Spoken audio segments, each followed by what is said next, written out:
Hello, and welcome to my YouTube channel. My name is Chrissy, and I am an advocate for mental health, particularly pure OCD, which is also the name of my memoir.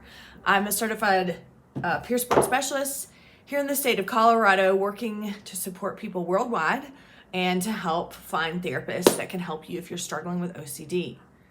If you are looking for therapy, telehealth, NoCD, which is also an app that's free, they provide telehealth now all around the world. If you want to find out more about them and how to get an assessment, head over to treatmyocd.com. If you're looking for peer support or referrals, head to chrissyhodges.com and you can find out more about my services. I hope you're doing okay. We are entering the holiday season, which always can be kind of annoying and sometimes stressful and sometimes great for people. Personally, I'm not a big fan, even though I'm a big fan of winter. So that offsets it for me. But I just wanted to check in and say hello and talk a little bit about a theme that doesn't get much airtime. It doesn't have a lot of information about. And I think one of the reasons why it's even hard for me to talk about it. It's a lot of people describe it as a fear of going crazy. So losing your mind, which we typically think about as, entering psychosis. Why this is hard to talk about, and I just want to make sure that this is said up front, is because people that have, that experience psychosis and schizophrenia are some of the most discriminated people, stigmatized people in the entire world. And so it's a hard topic because people, aren't saying that people who have psychosis are bad or wrong or undesirable. It's just, again, when we're thinking about some of these themes, it's again making the distinction that people get stuck in the loop of fear of it, meaning the fear of needing to know, am I losing my mind? Am I in psychosis? Am I hearing things? Am I seeing things? And then the focus becomes trying to figure out whether I am or am not. So generally when people are struggling with this, what they're going to do is start monitoring what their brain is doing, monitoring their surroundings, whether or not did I just hear something? Did that really happen? Did I just see something?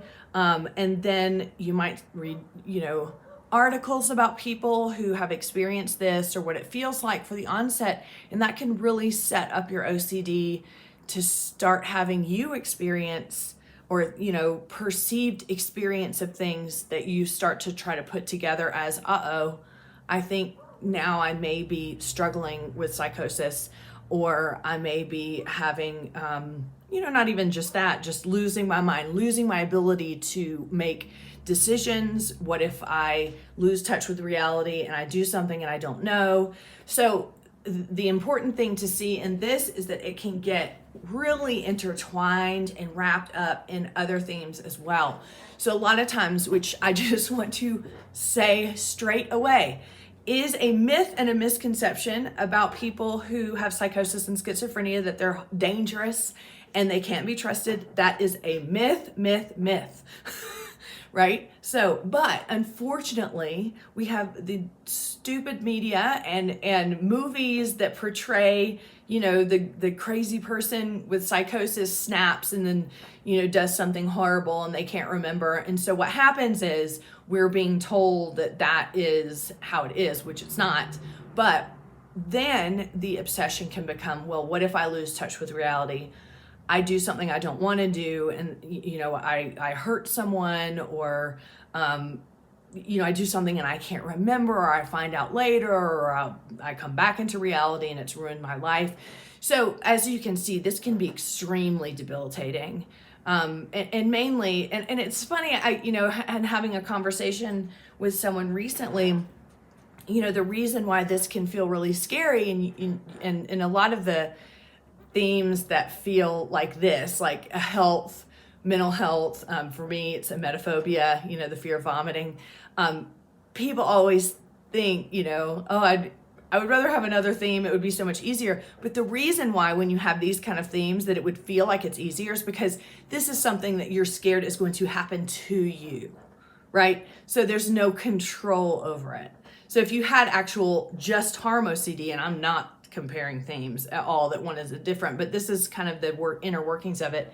It's, well, I could choose not to harm someone, but if this happens to me, I didn't choose it, and then it happens and I'm overwhelmed and I don't know. And that, I'm pointing that out because that uncertainty is really debilitating for this theme. When is it going to happen? How do I know it's going to happen? And if it does happen, what's going to be the consequence? So that's really, encompasses why this fear is so terrifying. And it's, I don't know about y'all, but I hear and I see things all the time, right? I hear things all the time. Like I'll be,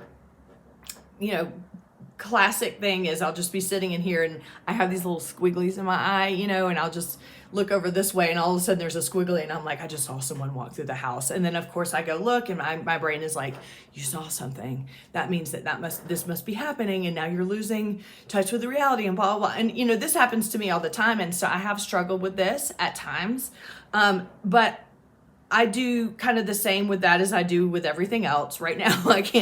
I don't have a way to assess myself or whatever. So I'm just going to assume it was something else and I'm not going to give it any more thoughts or energy. So in me giving that example, I'm sure that you can see how this can really become overwhelming, because then if you're looking for things or looking, did this, why did I just hear something? What does that mean? I need to know the answer. You're never going to be 100% sure of what that is.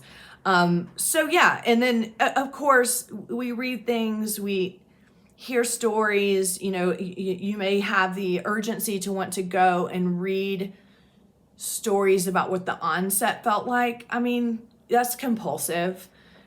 It's going to make things worse. I mean, usually what happens when we're dealing with health and mental health obsessions is the more we learn about what people went through, we're just taking on what they experienced. And when I say taking on, I mean, you're manifesting it.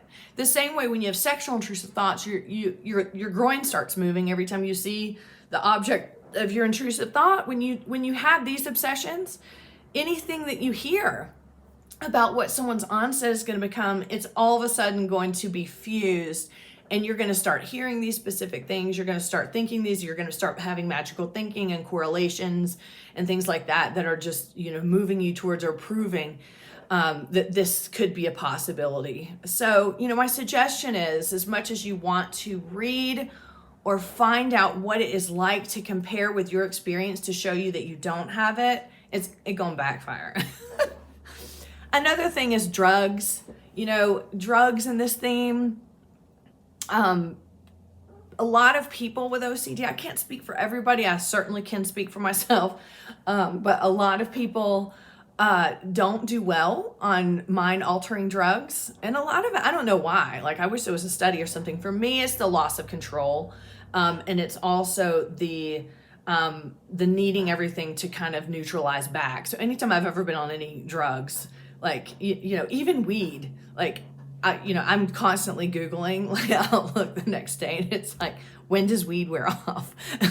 Does your brain ever reset and go back to what it was before weed? And so, and back in my party days, I did a lot of, mind altering, shrooms and stuff like that. And after that, especially, I think I dropped acid one time. It was fun for 5 minutes until it turned into 8 hours of paranoia about when it was going to wear off. I was scared to drink water because I was like, I heard if you drink water on drugs, you die, or something. So it was horrible. And then I was dehydrated as shit the next day. But, I went into this bout the next day because I didn't feel good of I've altered my brain now. Things are going to be different from now on. What if it's, what if it's altered something this way? And, I did this to myself. I'm so awful. And of course I went down the self-loathing path, but so drugs can also have, especially weed, you read those stories about people and to be fair, synthetic weed is dangerous. It's not something you really, maybe you like it. I'm not saying not to do it, but like, yeah, synthetic weed is something that can cause bouts of psychosis. So, sometimes you read these things, you read these stories, and then you go out and you take a puff off a joint and you might feel weird and you think, this is it, I've done it, it's over. So I'm just giving those examples. I'm not telling you to do or not do drugs. You do you. But what I'm saying is, like, this can really become entrenched in this theme. It can become entrenched in OCD in general. You can look back and go, that time that we went out and did this, now all of a sudden I had this onset of intrusive thoughts. If only I hadn't done the drugs, if only this or this or this. My beliefs are we have OCD, we're predisposed to it for several different factors. Lots of us want to believe that if only I hadn't been sitting in that classroom that day and that kid threw up, none of this would have started. If only, I hadn't had religious scrupulosity, my friends started talking about sex and I thought I was going to be punished by God, I wouldn't have gotten sexual orientation OCD, all this stuff. Like, we all want to believe if only this. And I think that's the hard part. Then, and it's part of the grieving for OCD, is coming to terms with, this has happened, this is where I'm at now, how do I move forward, and how do I adjust to and grieve the fact that this is a disorder that's part of my life now. I hope videos like this help. I hope that connecting with people, like I said, you can connect with other people in OCD. You can look at some great websites, and with lived experience, you can find people that have experienced this and help you feel way less alone. This is a tough theme. It is. And I know I probably didn't hit all the highlights of having this theme, but one of the scariest parts, again, and I want to emphasize, is that this is something that feels like you don't have any control, because it will happen to you if it did, and that you would have no control, and then you would just have to either lose control forever or come out of it and not know what happened. But again, I do want to say this is no different than any other theme in regards to getting treatment. You have to monitor your compulsions. What are you doing when you are having these intrusive thoughts? My guess is you're ruminating, mentally reviewing, avoiding, you're monitoring your body, you're monitoring all of your senses all of the time. These are all compulsions, okay? And I wish I could say that you don't have how to know and how to not know whether or not you do or don't have, or you're going to lose your mind. But with any, as we know, with any intrusive thoughts, there's no certainty, but you can get the compulsions under control. I'm so sorry you're struggling with this. I know it's really hard. Again, I know it's really a horrible theme too, because there's, people with psychosis and schizophrenia are so stigmatized against. And I just want to make sure that if you're watching this, you understand I'm not saying it's a bad thing. It just is, unfortunately, it becomes a really entrenched theme for people, and a really scary one, and it's about the fear of it. It's not about the judgment of it. So anyway, thanks for being here. I hope this helped. You are not alone. This is a very common fear. I know there just isn't a lot of information out there about it. So I'll be coming back on here in a few days. So I will see you then. And until then, I hope you have a great day. If you're looking for peer support or referral consultations, head on over, or groups, ocdpeers.com. And for my services, chrissyhodges.com. And I'll see you soon. Bye.